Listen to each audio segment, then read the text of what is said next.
afternoon, and thank you for joining us at our regular board meeting of the Board of Trustees of the El Paso Community College District. It's being held today, Tuesday, February 25th at 4:30 p.m. This regular meeting is being held in the Administrative Service Center located at 9050 Viscount Boulevard, Board of Trustees, room A200. It will be viewable through EPCC YouTube channel. They can refer to the link, https://www.youtube.com/user/go-EPCC. Can we all stand for the Pledge of Allegiance, please?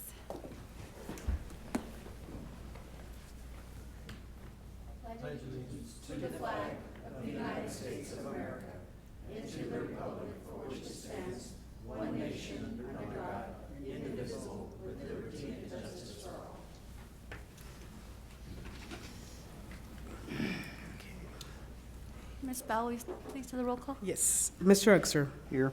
Mrs. Robles. Here. Ms. Nájera. Here. Mr. Mendez. Here. Dr. Graham and Mr. Haggerty will not be here.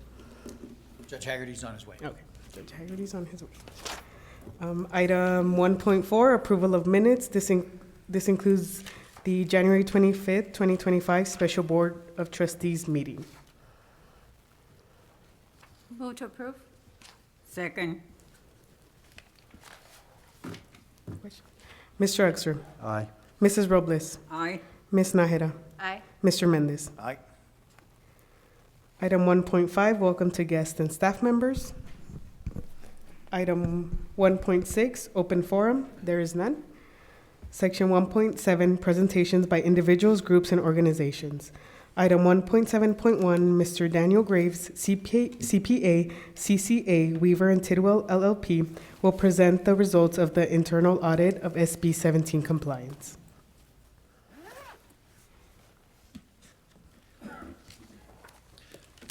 Members of the board, Mr. Graves was so kind to lead this. As you know, SB 17 was passed in the last legislative session.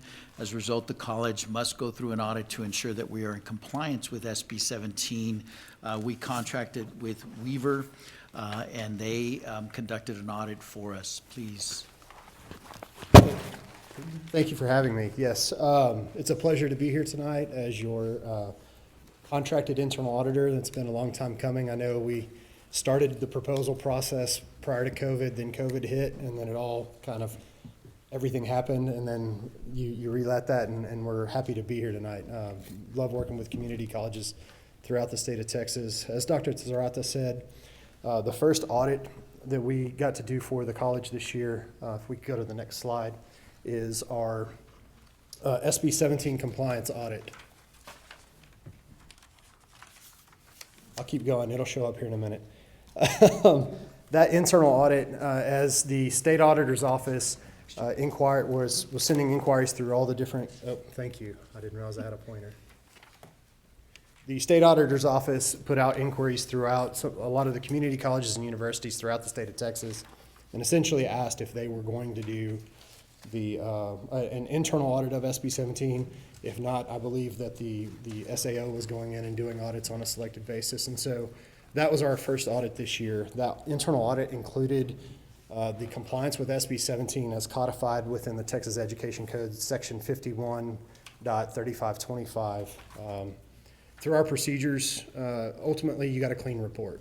We found no findings as part of the report, so there was nothing really to bring to you today. We did, however, have some improvement opportunities that essentially included different documents throughout the college, throughout the hiring procedures, throughout the onboarding, also throughout the website, that essentially could be enhanced or modified to be more clearly in compliance with SB 17. There were a few things that were kind of in a gray area, and so we brought this to the attention of college administration, and they addressed those immediately. And so ultimately, that was the audit. You got a clean audit report. There were no findings, just some opportunities for improvement. And so I'm very happy to bring that to you tonight and let you know that through our audit, that again, no findings. So congratulations to Dr. Zarata and all the college administration for that. Questions? Yes, sir. Yeah, I guess I don't understand it, but all that goes on. I'm not in human resources. But I see this as SB 17 signed into law in 2023. And if you watch the news, DEI has become a big subject to look at. And there's a presidential order that addresses this concept. And I say that only because I'm familiar with the idea that I heard the words. But how does this relate to whatever is going on that's come out of Washington and whatever is being proposed? What is SB 17? What is the current position that we should be looking at? And how are we responding? And do we have anything we need to do, be concerned about? That's a big question. Have at it. Well, SB 17 and General Counsel, I don't know where they're at, but they can correct me or step in at any moment. SB 17 is from the Texas Senate, and so this the Texas legislature really doesn't have anything attached to what's going on nationally or federally at the moment. This actually came out before the newest federal pronouncements, and SB 17 essentially tells public colleges and universities that DEI can't be a part of hiring practices, differential treatment, can't be part of any mandatory training. It does not impact curriculum, so curriculum is set aside. It also does not impact what the college can do to apply for and demonstrate statistics as part of federal grants or to apply for grants. Checking to see a couple other things. No anti-discrimination, it doesn't impact federal anti-discrimination and what goes on in compliance with federal anti-discrimination laws. Course instruction does not affect student organizations, so there can be student organizations that have DEI concepts associated with them, does not impact those at all. Also does not impact any guest speakers or performers, student recruitment or admissions, and it really is centered around not spending money related to those topics that are state funded. So no state money can be spent on that. And so this report is impacted for what Texas came out with prior to any federal outlay. And we haven't seen any direct impact other than from a federal standpoint yet on mandates for the shells and shall nots, other than things like the NCAA rules that are coming out and being impacted by that. But of course, the NCJAA, I'm sure, will follow suit. So with respect to what our agreement is with you and your organization, you've completed and whatever is going on nationally, subsequent to the swearing of a new president, a new administration, that has no bearing. There's no reason to revisit anything that you have in your report here. Not yet. As far as but I mean, there's been nothing federally that's been pushed down that impacts or anything that we'd have to revisit. But if there did, then we would need to rewrite our agreement with you, because as far as we're concerned, we're complete with this report as of what it applied to when it. Correct. Yeah, we've completed the scope and objectives of this report. Now, as your contracted internal auditor, we have a contract, I believe for 3 years plus renewal. So we're in the process. 5 years. Part of, my clicker went away. If we could go back to the prior slide. Oh, that's fine. We also, there we go, the bottom section there, we're also in the middle, well, actually, we're at the tail end of our internal audit risk assessment. And so what that is we've performed a facilitated entity-wide risk assessment that covers pretty much all of the college's operations and significant activities. And we went through, we had a half-day meeting with the president and his cabinet and walked through those areas and walked through the risks. And we are on the tail end now developing a multi-year internal audit plan that we will bring back to you for approval, back to the Board of Trustees for approval. And so we'll be presenting that in the future to you, and that will lay out a multi-year plan of other audits that we will do in subsequent years. So we're covered with respect to potential activities that we may be subject to. Correct. Subject to this report right here. I mean, as the environment changes, then we can, you know, We that, can adapt and respond appropriately, yes, sir. so good. Yes, I so would, that- I would like to be ready to respond rather than somebody come up and saying, you didn't do it.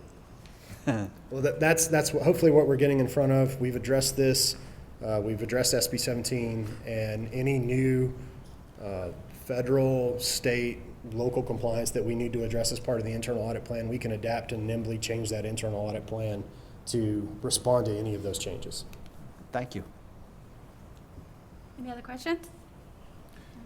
Yeah, Ms. Nahada, I want to thank Mr. Graves, based in Austin, came out and he and his team did a great job of ensuring that the college is in compliance with SB 17 as it currently stands. We're obviously in a legislative session currently. There's lots of bills that are being proposed. Nothing has passed yet, but as of today, we're in compliance with SB 17. Certainly want to thank Mr. Graves and his team for the extensive audit that they did with our team as well.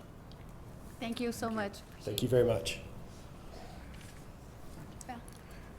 Item 1.7.2, Mr. Keith Erickson of the Northeast Rotary Club will make a presentation to the Board of Trustees regarding the Flags for Heroes at the Trans Mountain campus.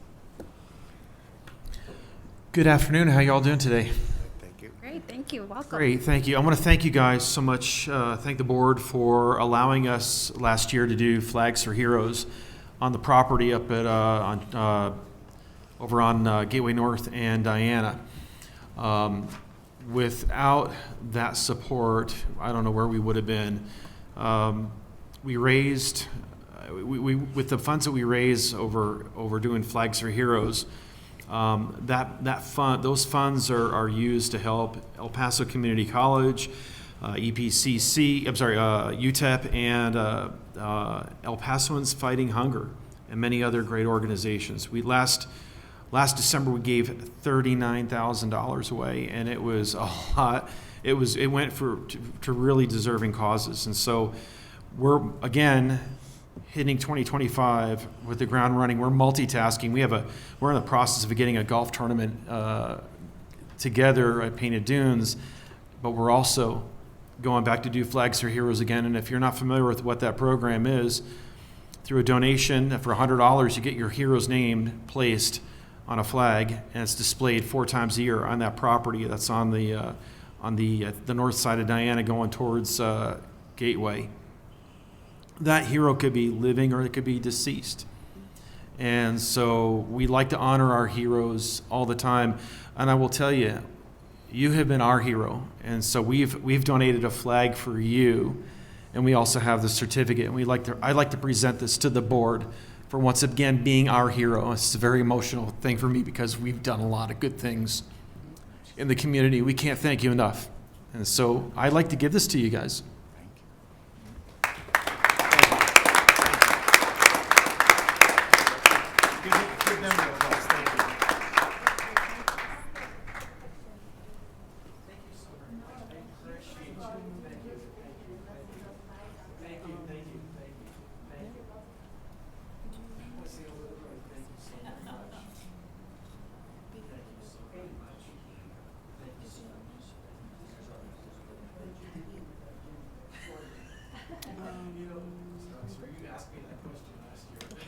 Whatever they prefer, I don't know.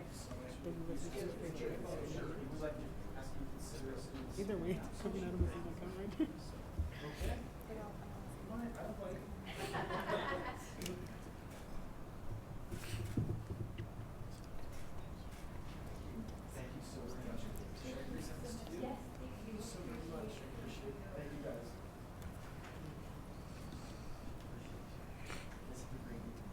Thank you, you too, sir. Thank you.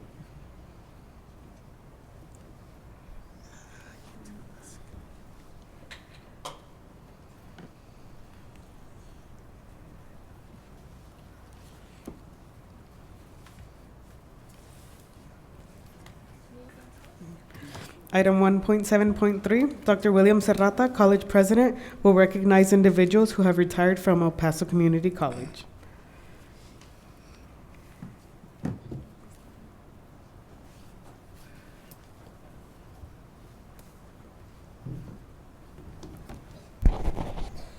Chair Nahara and members of the board, always a bittersweet moment when we recognize our great staff who has chosen to move on to retirement. Tonight, we're going to be honoring Olga Lazarin Broom. Tonight, we recognize and celebrate the incredible career of Olga Lazarin Broom, who's retired from El Paso Community College after nearly 30 years of dedicated service. Her journey with EPCC began in 1995 as a work-study student.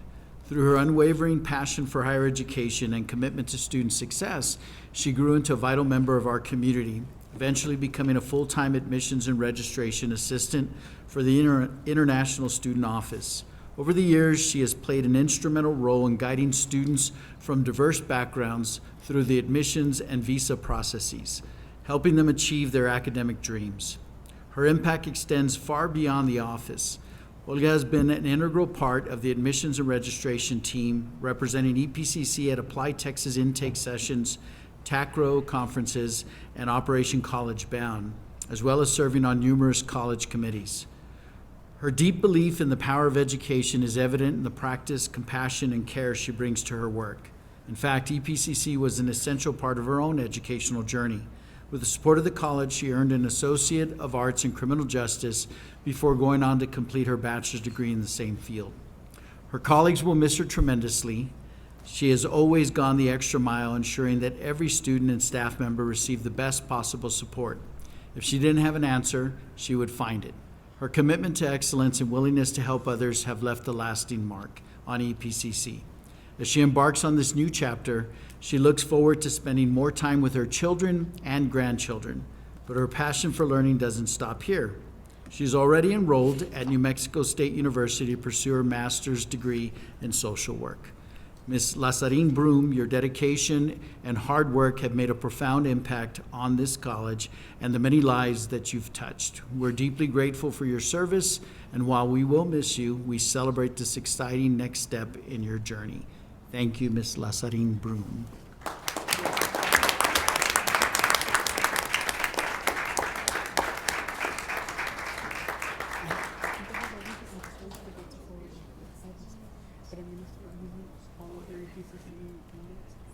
So everything like all the trips that they're coming in, they're all gonna be on the EPCC website.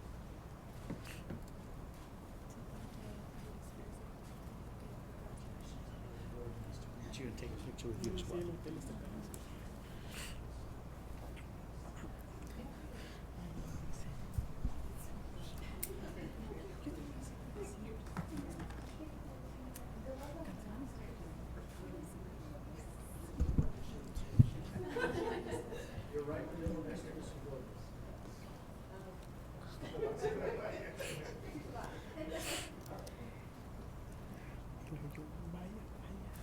No creo que dure los 3 años o los 4 años.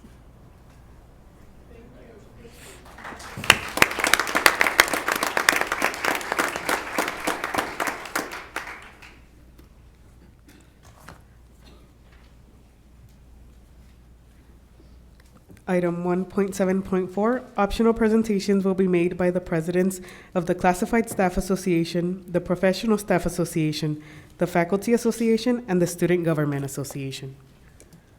What they do, issue them uniforms?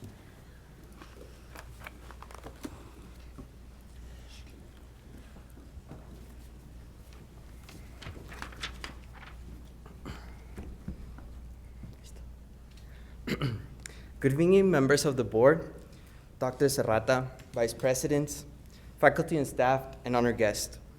My name is Luis Gonzalez, and I'm truly honored to be here today as a member of the Student Government Association and your student orientation.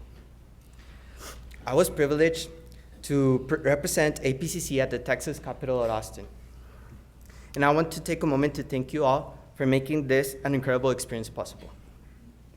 I would like to express my gratitude to the, once again, Board of Trustees, Dr. Serrata, APCC leadership, the APCC New Student Orientation team, and everyone who worked behind the scenes to make this opportunity possible.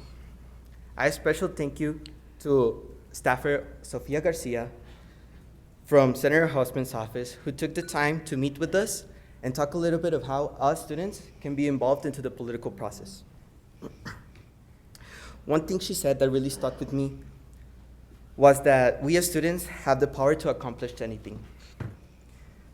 Hearing that from someone who working directly in the heart of our state government made me realize that the only limits we face are the ones we accept. If we step up, speak out, and take action, we are capable of creating a lasting change. However, despite the inspiration and opportunities for representation, I also faced a moment of harsh reality. When walking to the streets of Austin, with my peers, we encountered an act of racism from a homeless individual.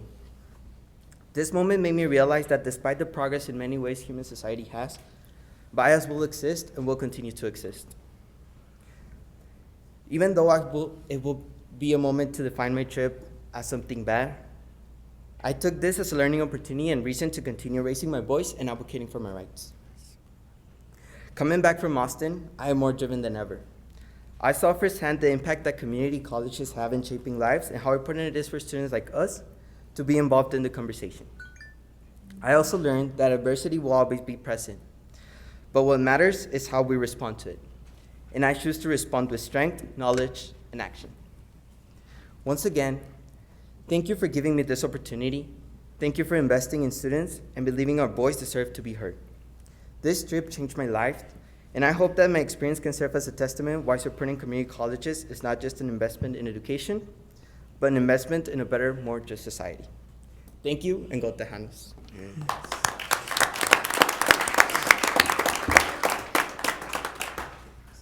Good evening, Dr. Serrata and members of the board. I am Isaac Diaz Palma. I'm Vice President of EPCC SGA. And this evening, I would like to take a moment to share some of the insights that we gained during our recent trip to Austin for Community College Day.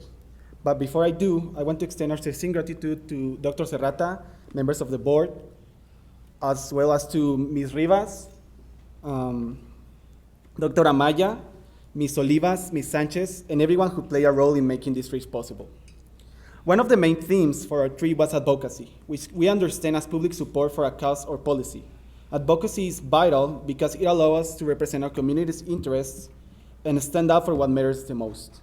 Throughout this experience, we learned that advocacy can succeed when we put enough effort, and more importantly, when we come together as a collective force to pursue our goals.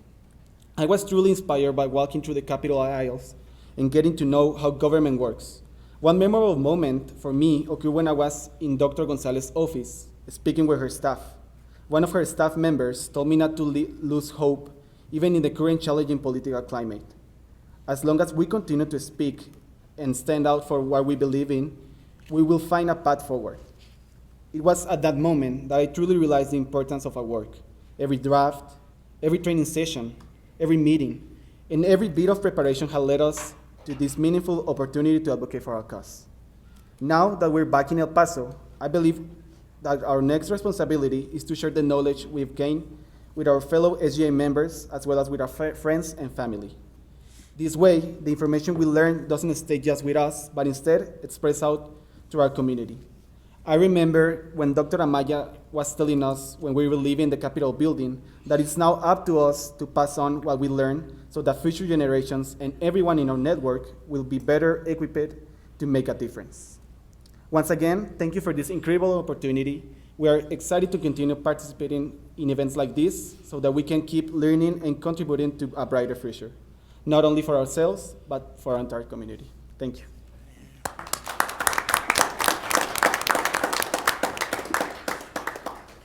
Thank you all for representing us in Austin for Community College Days. Val, can you make sure you reflect that Judge Haggerty is here?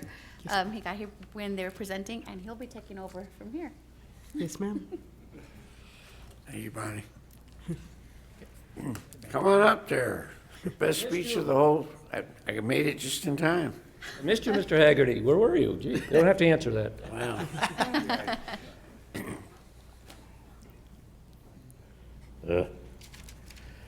Greetings, trustees, Mr. President, vice presidents, deans, guests in person and in the vastness of cyberspace.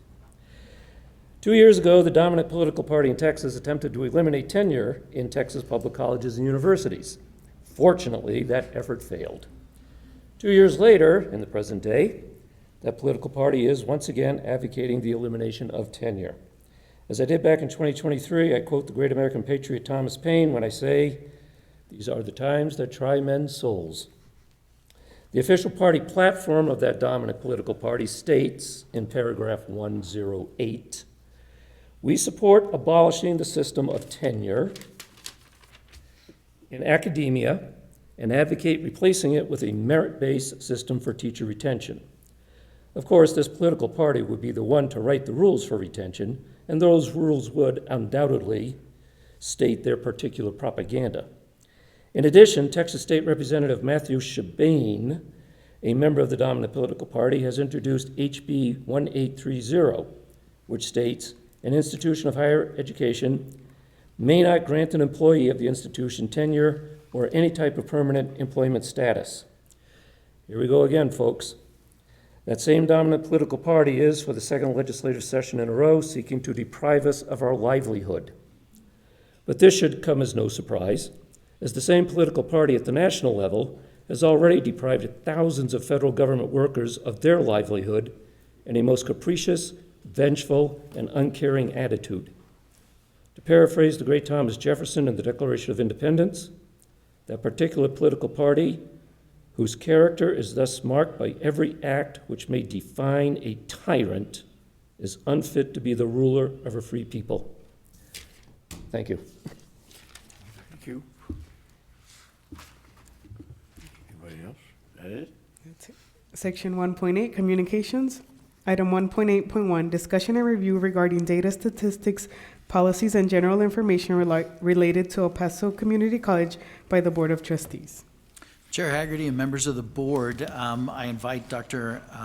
Andrea Wolf to come up and provide the board with an update on our 2025 Quality Enhancement Plan. Dr. Wolf, please. Hi. First of all, thank you so much for this opportunity to talk to you about our Quality Enhancement Plan, otherwise known as the QEP. As Dr. Serrata mentioned, I am Dr. Andrea Wolf, and I am the Director of QEP and Assessment here at El Paso Community College.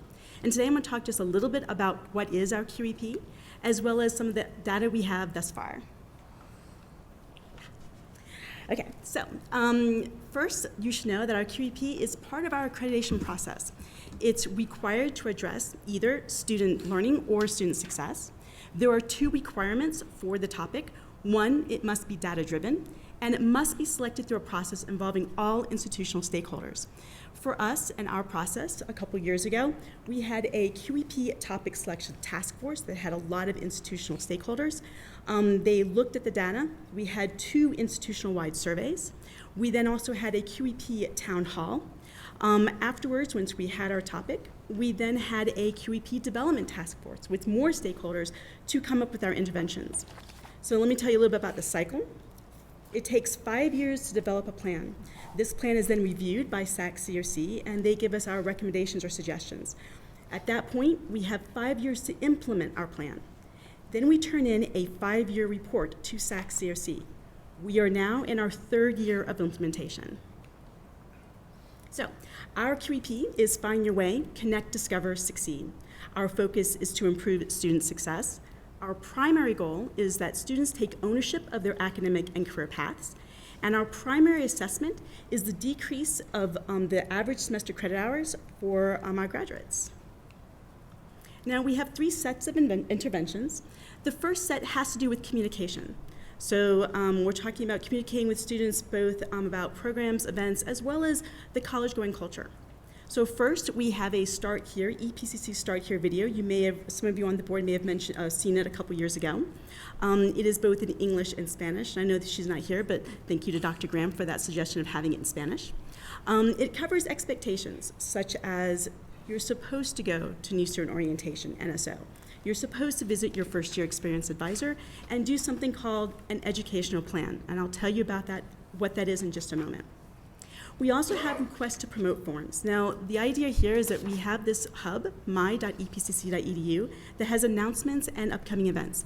And we want that to be a main communication hub for our students. So, in order to encourage ownership of this site from our faculty and staff, we've asked them to do complete request to promote forms whenever they have an event. In this way, the site's populated with all of our events, and they're telling other students, hey, this is the place to go. And this has really been successful. Also, new student orientation had a little bit of a boost. We gave 10 interns for new student orientation. These interns were incredibly important because they did a lot of the community outreach to students, new students to come. Furthermore, this became a place that we can give really important information. So, for example, we had students on our task force as well as on our in the town hall who mentioned that they didn't even know they were supposed to do EPCC email the first couple of months they were here. And so we knew there was something that we need to address. At NSO, we have computers, and one of the things they absolutely, the interns do, is that once they come in, they say, hey, have you entered your EPCC email yet? Have you logged in? Would you like help? And they do that in the beginning, at breaks, and at the end. And of course, we assess that as well. Furthermore, this is a place they learn about DegreeWorks. This is the program that students can digitally look at their degree plan. And they can also play around with it a little bit, like, hey, what happens if I decide to change my major? How many more classes would I have to take? It's a great tool. And finally, again, they hear about first-year experienced advisors and to do those educational plans. Now, there's another part of our QEP, and that has to do with the faculty. We invited all the disciplines to do one of 3 interventions. One is a career day event, and you'll see the 2 pictures there are from previous career day events.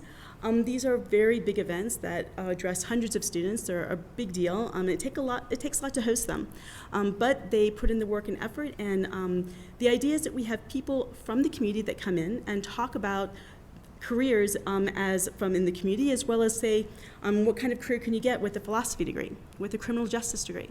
These are great events that students really have take a lot of value in. The career reflection assignment. So we have 2 different types of assignments, a career reflection assignment and an assignment using DegreeWorks, that program we talked about that digitally looks at those degree plans. So these run the gamut. These aren't one set assignments. These assignments are owned by faculty and disciplines, and they run the gamut from doing journal entries to doing reflection homework assignments, posters, projects. They've really taken ownership of this project, and it's throughout all of the different, lost my train of thought. All of the different disciplines that are implementing those. Okay, finally we get to the educational plans. Yay. All right, so the educational plans are different than degree plans in a really important way. A degree plan is a list of required preset courses in each program of study, whereas an educational plan is a step-by-step roadmap that can be customized to our students' individual needs. This means as they meet with the students, the first-year experience advisors meet with them twice in the fall, twice in the spring. They have these conversations, and it talks more about not just here's your degree plan, but the challenges they may have, the changes in their lives that might happen. They are also, these FYE advisors become an important bridge to all the different resources we have. Hey, you're having a problem figuring out if this is the right career for you? Go to Career and Transfer Services. You need to work full-time instead of part-time? Hey, maybe you can look at some of the scholarship opportunities we have. You're having some trouble with one of these courses that you need to pass to move forward. Did you know about our tutoring? So they become a great bridge for that. And they hear about the expectation for doing these education plans. Remember, it's kind of stacked. They hear it from that video, they hear it at NSO, they get an invite through email, which is why it's so important they enter that email, and then they also hear it from faculty and other counselors. Okay, so the data. This is some of the data, because we have a lot of data, but the data in general really shows positive all the way through. So here's a screenshot from our Start Here video. We started with 1,349 clicks in 2022. This past year, it's done by January to January, 1,864 combined clicks, and so we're moving up. The requests for remote forms are also moving up from 93 in the academic year of 2022-2023 to 154 this past academic year. And I just recently talked to Jim Heine, who said that we've already passed that number and we're only in February. New Student Orientation has some of the best data. So we're up to this, they do it by season of summer. So this is season 2024, just last summer. 3,197 participants, which represent 80% of our FTECs. That's the best we've ever had. That's up from 2,766, which is 65% of FTECs back in 2023. So we assess every single part. This is from an exit survey. So 83 respondents from that survey logged into their email. 95% said they were confident using DegreeWorks coming out of NSO, and 93 respondents plan to meet with their FYE advisor. All good stuff. Career Day events. Since 2022, we've had 62 Career Day events, which is incredible. That served 4,419 students. We've had 30 different disciplines participate. 98% of the, again, we do an exit survey for this as well, 98% of the respondents reported that the events were a good use of their time, and 96 talked about how the information was valuable to them. So clearly students are, these experiences are important for our students. So our total completed surveys for career reflection assignment and the assignment using DegreeWorks is 3,075. That's our number that they completed the survey, but obviously it's only a fraction of the number of those who actually did the assignments. We also, from these, 80% said that their career reflection assignment was useful to them, even though 41% previously did a similar assignment. That was one of our concerns. Hey, if they're doing reflection over here and reflection over here, wouldn't that become rote? But this intervention was grounded in the research that students needed to have repetition. It wasn't enough to have one class where they talked about career reflection and then didn't do it ever again. So this actual data supports that as well. And also the assignments using DegreeWorks. 87% said that the assignment was useful to them, even though almost 50% had used DegreeWorks before. They still found value in these assignments. And finally, our first year experience, we went up from 1,022, which is 24% of FTICs in 2022-2023, to 1,200, which is 30% of FTICs. We can't wait to see that number grow. And finally, our average semester credit hours. We noticed a nice downward turn, 78 to 75 to 74. A small caveat, I would mention that the QEP only started 2 years ago, so it's unlikely that the QEP had a huge impact on these particular numbers, and far more likely we have other interventions here at EPCC that affected these numbers. But I would say that student success is everyone's business here at El Paso Community College, and so we should all be proud about these numbers. Any questions? Oh, great. Thank you.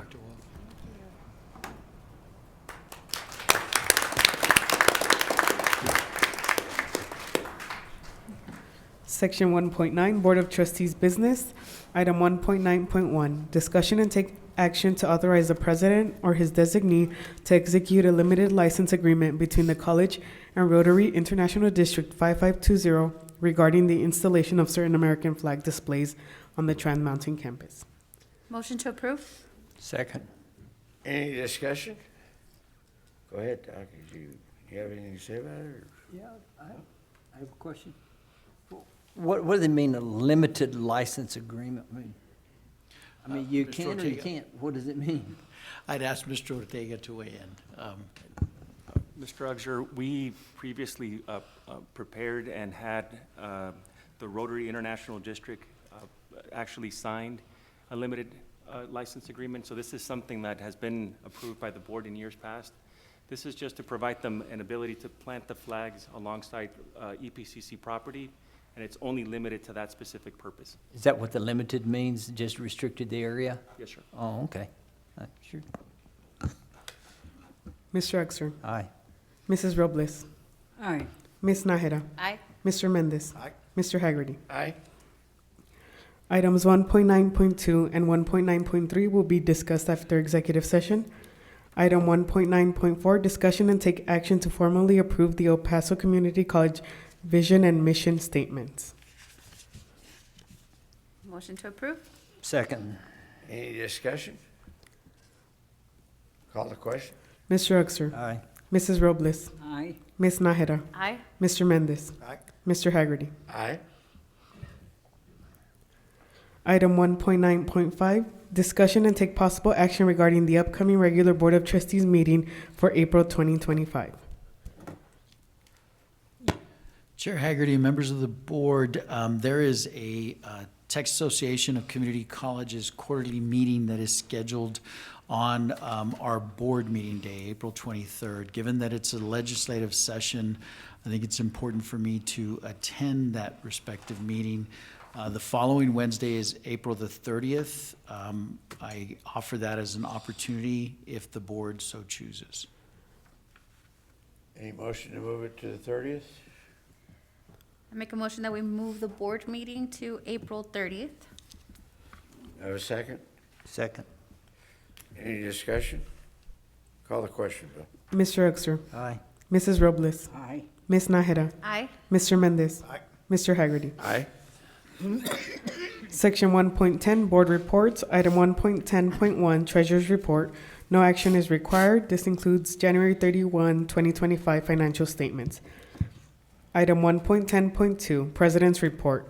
Item 1.10.2.1, Dr. William Serrata, College President, will update the Board of Trustees and audience on recent events that have transpired at El Paso Community College. Chair Haggerty, members of the board, always a pleasure to bring you up to speed on some of the events that are taking place at the college.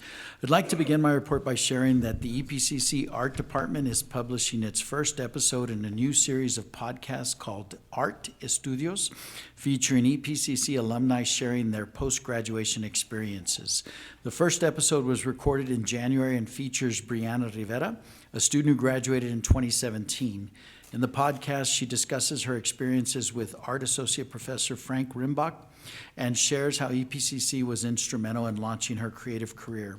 The episode was made available on February 17th of this year. The college and El Pasoans Fighting Hunger hosted a grocery giveaway at the Trans Mountain campus. This event marks the fourth collaboration between the college and El Pasoans Fighting Hunger to address food insecurity in the community. Hundreds of individuals, including students, faculty, staff, and local residents, participated in the event, receiving free food items such as fruit, vegetables, chips, potatoes, canned goods, and beverages. I would like to thank the El Pasoans Fighting Hunger, EPCC Campus Life, New Student Orientation, and the EPCC Student Government Association for making this event possible through the partnership. This collaboration is part of EPCC's ongoing effort to combat food insecurity, having previously organized similar events in July 2024 at the Valle Verde campus, October 2024 at the Mission del Paso campus, and December 2024 at the Rio Grande campus. Professor Margie Nelson Rodriguez presented on a panel at the 2025 Modern Language Association Convention in New Orleans, entitled The Academic Workforce in Languages and Literatures, Research and Advocacy. Professor Nelson presented the work completed by the committee thus far and outlined the next steps to drafting and publishing the committee's report. She has also been invited to present at the Central Illinois Regional English Co-Requisite Institute in Springfield, Illinois in May, and to participate in the Great Questions Foundation workshop later this spring. Professor Nelson will participate in 4 virtual workshops with community college faculty nationwide. They will explore and model discussion-based pedagogy based on selected poems of Emily Dickinson and mediations by Renee Descartes. This work will directly benefit those students in El Paso and beyond. Thank you, Professor Nelson, for your exemplary representation of El Paso Community College. The Rio Grande campus hosted an open house for prospective high school students, showcasing the state-of-the-art facilities within the Health, Career, and Technical Education, Math, and Science Division. Over 60 local students attended the event, which was organized in collaboration with EPCC Recruitment to explore various programs, labs, and support services. Students who attended expressed interest in various programs, including dental assisting, dental hygiene, diagnostic medical sonography, echocardiography, patient care technician, emergency medical services, medical assisting technology, medical coding, medical lab technology, health information management, pharmacy tech, physical therapist assistant, medical imaging, radiology, respiratory care technology, and surgical technology. Thank you to our faculty and staff for hosting students and the community, as well as our deans for the great work. The Valle Verde Government Discipline organized its first annual Health and Wellness Fair on Thursday, January 30th at the Cafeteria Annex. Approximately 340 students, staff, and members of the El Paso community received data and other materials from 20 information tables, donated blood, were tested for diabetes and STDs, and or listened to the 4 health lectures given throughout the 4 hours the event lasted. Some organizations present during the event were UMC, the El Paso Public Health Department, Project Vida, Vitalent, Project Amistad, and Emergence. The event received invaluable support from the Office of Student Success and the Tejano Passport Program. Many thanks go to the different departments at EPCC that made the event possible. I'm proud to highlight that our EPCC Nursing Associates program has the highest pass rate in the region among 6 bachelor's and associate degree programs. The 2024 National Council Licensure Examination, or NCLEX, first-time pass rates were 96% for the Associate of Applied Science in Nursing program and 97.5% for the Certificate of Completion of Vocational Nursing program. Congratulations to our dedicated nursing faculty for their outstanding work and dedication to our student success. Congratulations to Ms. Rebecca Perales, Rio Grande Campus Librarian since 1978, for being selected by the Border Regional Library Association as Librarian of the Year for 2024. Ms. Perales, thank you for your years of service at EPCC and your admirable contributions to the library community. EPCC Cares officially opened its doors on February 13, 2025. The grand opening was a successful event attended by EPCC administrators, deans, faculty, and counselors. The event was also represented by some of our community partners, including the Emergence Health Network, Family Services of El Paso, the Peak Hospital, Freedom Behavioral, and UTEP. Last fall, EPCC Cares started a series of psychoeducational workshops for students, faculty, and staff. This spring, another series of workshops are underway. I look forward to the work and services that this program will provide to our students. Mr. Uxer and Judge Haggerty, you'll remember that we spurred the idea as we visited Amarillo College. We started the planning for that pre-COVID. The pandemic interrupted that, but we were able to get this up and running. Many thanks to Dr. Mitchell and her team for moving this forward. The college hosted its inaugural Children's Science, Technology, Engineering, and Mathematics, or STEM Day, at the Valle Verde Flexatorium. This event, organized by the Engineering, Math, and Physics disciplines at the EPCC Valle Verde campus under Dr. Rebecca Escamilla's division, aimed to engage children of all ages in STEM-based games and activities. This special event coincided with Engineering Week, provided an ideal platform for EPCC to inspire young minds and share the excitement of STEM fields. The event's success highlighted how early engagement with technologies like robotics and coding can foster innovative thinking and a lifelong passion for learning. Introducing children to STEM fields at a young age helps prepare them for future advancements and influences their educational paths and career choices, ultimately contributing to social growth. Thank you, faculty and staff, for sparking interest in STEM and supporting the next generation of leaders in these critical fields. Students from the apparel product development and fashion collection production classes had the unique opportunity to learn from renowned fashion design expert Emiliano Santillan. Santillan, whose impressive career includes working with prestigious brands such as Michael Kors, Ralph Lauren, and Karl Lagerfeld, provided invaluable insights into the fashion industry. During his visit, Santillan shared his experiences with students, offering a detailed walkthrough of a typical workday in the fashion industry. He explained the intricacies of design development, including the importance of technical packs, which serve as essential design documents. His discussion highlighted the connection between real-world practices and technical knowledge students are gaining in their courses, reinforcing the relevance of their academic studies. Santillan also conducted one-on-one consultations with students in the fashion collection production class, reviewing their work, offering constructive feedback, and providing valuable guidance for those aspiring to enter the fashion industry. His personal engagement with students inspired them, and they eagerly asked insightful questions about the fashion world. Congratulations to our fashion technology students for this unique experience. The Tejanos, our baseball team, are off to a strong start this season with a 14-2 record and a ranking of number 25 nationally in the NGCAA D1 rankings. This marks their second best start in program history following an 11-0 start in 2007.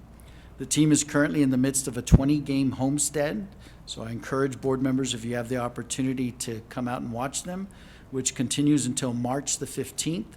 The Tejanos had an exciting week marked by a 4-game series sweep against Otero Junior College and a celebration of several player signings on National Signing Day.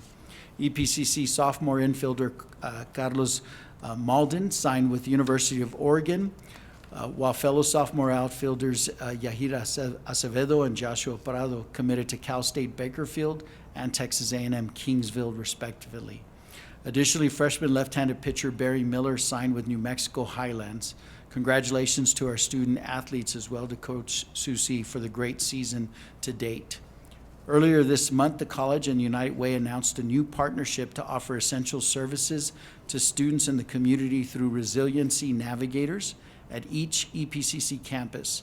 At a press conference held at the Mission del Paso campus, EPCC and the United Way representatives highlighted how this collaboration will help local residents access a range of support services, including financial assistance, housing referrals, help with applications, and more. The United Way navigators will work closely with both students and the community to connect them with these resources. Georgina Hernandez, United Way president and CEO, emphasized that this partnership will make it easier to reach the entire community and raise awareness of their programs that support basic needs, mental health, financial stability, and education. Starting February 10th, United Way navigators have been available at the Student Parent Resource Centers on all 5 EPCC campuses once a week. We look forward to the collaboration and impact it will have on our students and community, and I believe that we have a video available for the board to see this particular event. There we go.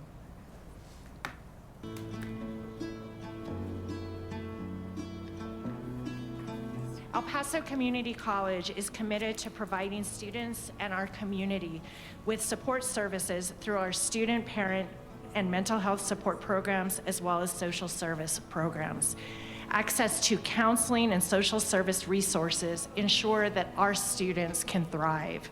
During the pandemic, Dr. Serrata was a Ascend Fellow in the Post-Secondary Success for Parents Initiative. So in 2021, we surveyed students and we asked them, what can we do to assist you? What can we do to help you persist and graduate? So what they said was, it'd be great if there was a center, a student parent resource center that we know was for us, that we could get the help we needed. We also would like lactation rooms at each campus. They also said it'd be great if the college had more family-friendly practices, including course scheduling and 2-generation event programming.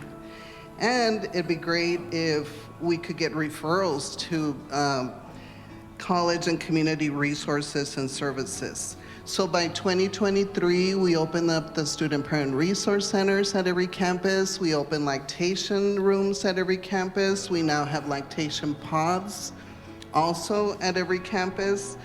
And we are now moving into helping them with the college and community support referrals. Being on campus, in addition to that, allows us to increase the awareness of other programs that we have. We focus on 4 impact areas, which are education, financial stability, health, and basic needs. And I just mentioned, we cannot be more excited about this collaboration and how we're starting out.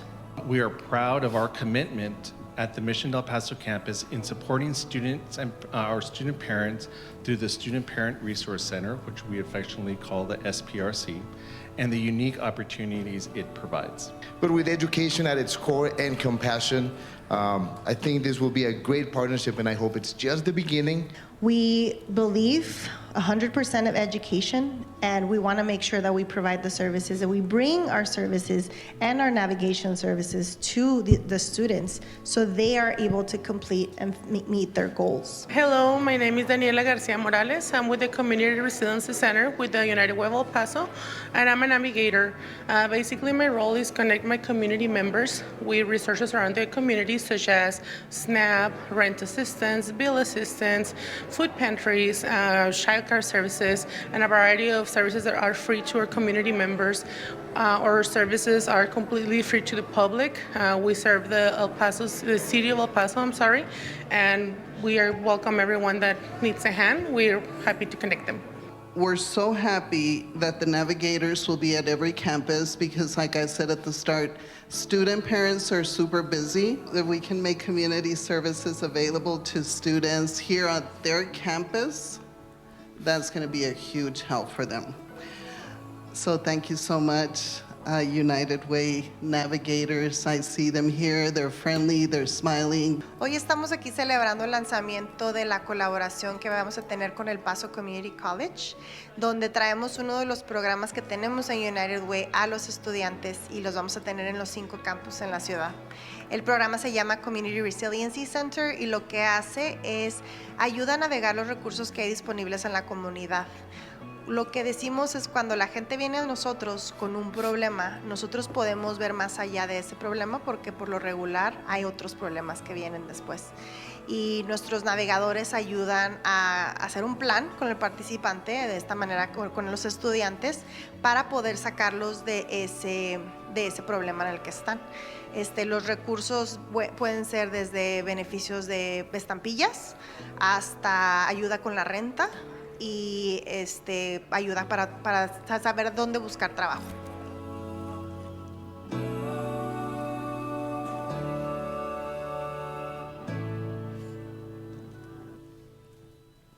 Chair Haggerty, that's great. That concludes my report. I'm happy to respond to any questions that the board may have. Dr. Serrata, I think about a year ago, we went to Phoenix. You got me all excited about the STEM program. What are we doing with our esports? As you'll recall during my evaluation, that is one of my goals. I'm working with Dr. Amaya and our athletic director, Mr. Hinojosa, as well as Mr. Fernandez. We are working on getting our esports program, and we're going to begin it as a club sport before we move forward with hopefully moving it into one of our athletic programs, Judge. But we are moving forward. I have received an update from Mr. Fernandez on where we are, and we expect to bring further movement on that to have it up and ready for this coming fall, Judge. The fall. So what day? Well, the fall begins in August, Judge. So. Okay, so if I don't hear anything in August. Oh, you'll hear before then from me, I assure you. It's been a year. Yeah. Okay, just checking. I'm with you, Judge. We will move it forward. Section 1.11, consent docket. There are none. Section 2, administration. Item 2.1, CDE, DHB, FAA, local TASB policies for second reading and approval. Move to approve. Second. Any discussion? Call the question? Mr. Uxer. Aye. Mrs. Robles. Aye. Ms. Nájera. Aye. Mr. Mendez. Aye. Mr. Haggerty. Aye. Item 2.2, DIAB, local TASB revised policy for review and approval. Move to approve. Second. Any discussion? Call the question? Mr. Uxer. Aye. Mrs. Robles. Aye. Ms. Nájera. Aye. Mr. Mendez. Aye. Mr. Haggerty. Aye. Item 2.3, FFDA, local TASB policy for first reading and comment. Your motion? No action is required. Oh, no action time required. No. No questions? Gotta Section read the footnotes. Section 3, personnel. Item 3.1, information items, institutionally, externally funded, full-time staff and faculty, appointments, extensions, resignations, and retirements. No action is required. Section 4, financial services. Item 4.1, discussion and action on the approval of contract awards for printing services and promotional items / apparel in an amount not to exceed $1,072,263. Move to approve 4.1 and 4.5.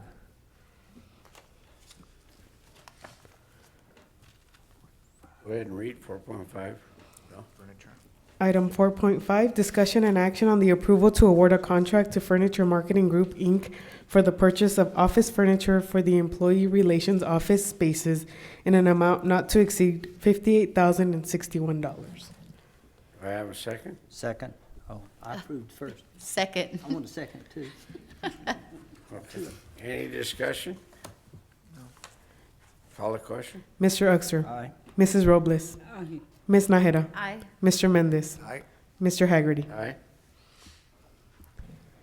Item 4.2, discussion and action on the approval to award a contract to purchase Voice over Internet Protocol, VoIP, hardware and software licenses from Computer Center United States, Inc. in an amount not to exceed $816,639 for a 42-month term. Move to approve 4.2, 4.3, and 4.4. All of them sponsored by Marco Fernandez.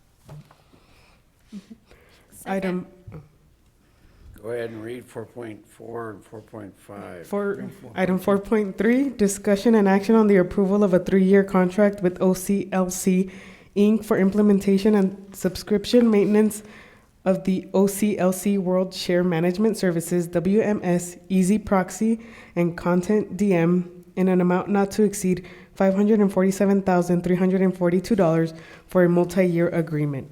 Item 4.4, discussion and action on the approval to purchase from SHI Government Solutions a backup system hardware upgrade and maintenance solution for increased data recovery in an amount not to exceed $407,113 for a multi-year agreement.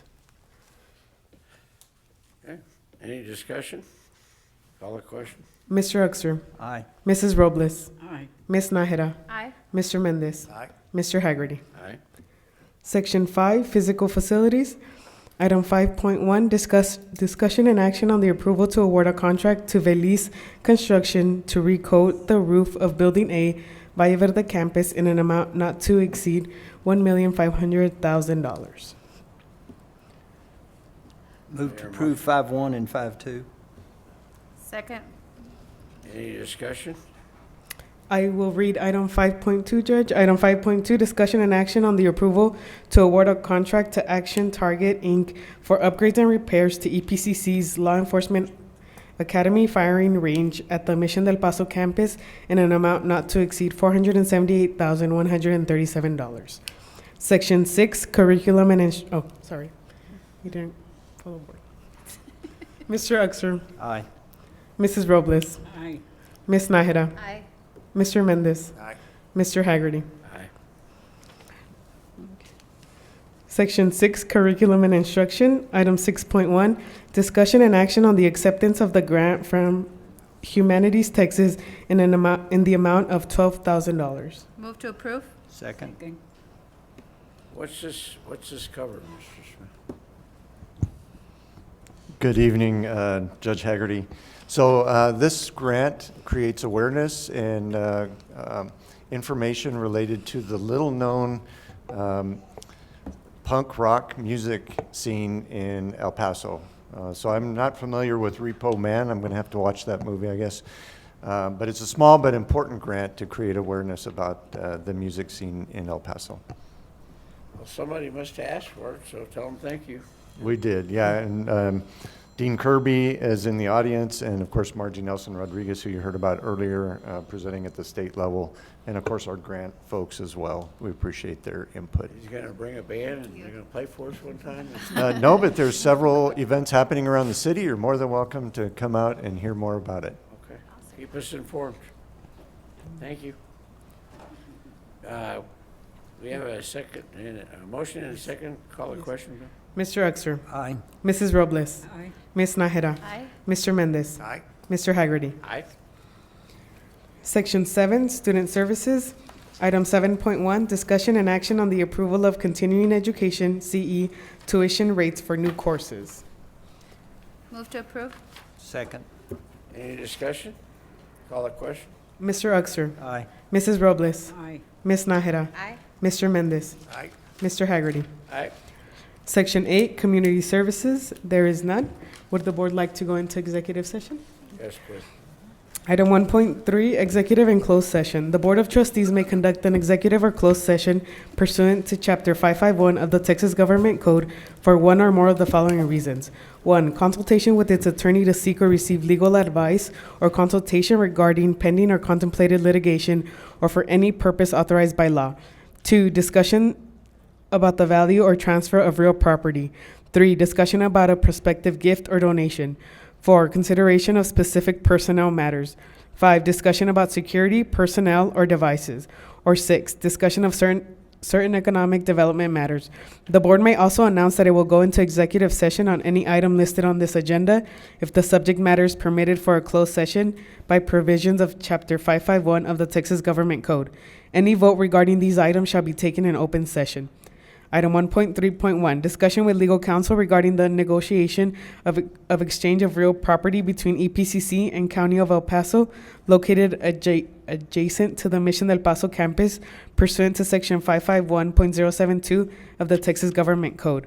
Item 1.3.2, discussion with legal counsel regarding an EEOC charge filed by Fariba Ansari, EEOC charge number 453-2024-01741, pursuant to Section 551.071 of the Texas Government Code. Item 1.3.3, discussion with legal counsel regarding an EEOC charge filed by Michael Mason, EEOC charge number 453-2025-00659, pursuant to Section 551.071 of the Texas Government Code. Item 1.3.4, discussion with legal counsel regarding a lawsuit styled Catalina Valtierra Piñon versus El Paso County Community College District, cause number 2024 DCV 2798 in the 168th Judicial District Court of El Paso County, Texas, pursuant to Section 551.071 of the Texas Government Code. Item 1.3.5, discussion with legal counsel regarding a lawsuit styled Jesus Ortiz versus El Paso County Community College District, cause number 324CV00184 in the United States District Court for the Western District of Texas, El Paso Division, pursuant to Section 551.071 of the Texas Government Code. The time is now 5:45 p.m. and the board is in executive session.